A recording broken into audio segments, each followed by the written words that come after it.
Chapter 7. I laughed. I guess poor old Vinny meant the ghost, I exclaimed. Cal glanced behind us toward the old house. Shouldn't we go back and see if he's okay? No way, I cried. He's fine. He just likes to scream. Besides, if something bad has happened, it's too late anyway. But your mom, Cal started. Forget about it, I replied. Now that we dumped the losers, it's finally time for some fun. I pulled the two rubber masks from my coat pocket and handed one to Cal. We both tugged the coats up over our heads and zipped them all the way up. Then we propped the ugly masks on our shoulders. Headless Halloween, I cried.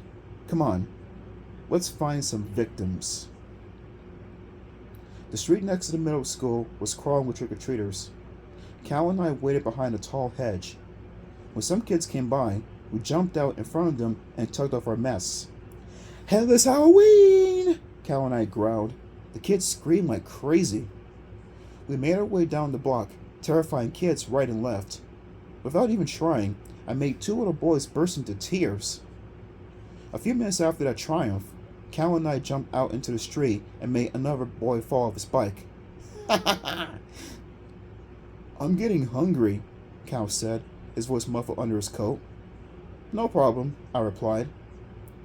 I grabbed the full trick-or-treat bag from a kid wrapped from head to toe and mummy bandages. I knew that a mummy wouldn't be able to run after us very fast. Cal and I took off across the street. The kid was shrieking his head off. Come back! That's mine! That's mine! I tossed him a Snickers bar. It bounced off his chest and into the street. Then we ran until the little wimp was out of sight. Cal and I hid behind someone's house. We dumped all the sweets on the ground. Then we ripped open about a dozen chocolate bars and shoved them into our mouths. Hey, I love Halloween. We heard the mummy boy crying his eyes out on the street. We pressed ourselves against the wall of the house and hid until the kid was gone. Cal grinned. Poor kid, he said. Cal had chocolate smeared all over his chin. We stuffed ourselves with sweets. I opened a bag of M&Ms, tilted to my mouth, and poured them all down my throat.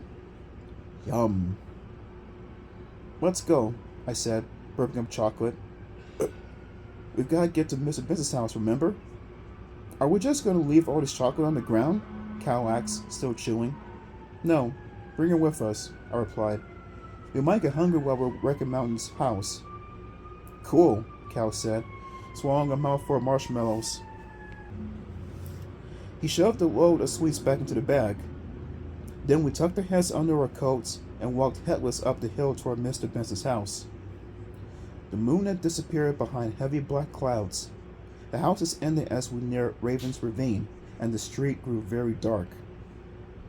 Are we really going to wreck Mountain's house? Cal asked timidly. Sure, I replied, burping again. I didn't feel too well. Maybe I ate those sweets too fast. Cool, Cal said. But what if he's at home? We'll see, I murmured. A few minutes later, Mr. Benson's house rose up over us. It stood in total darkness at the top of a steep hill.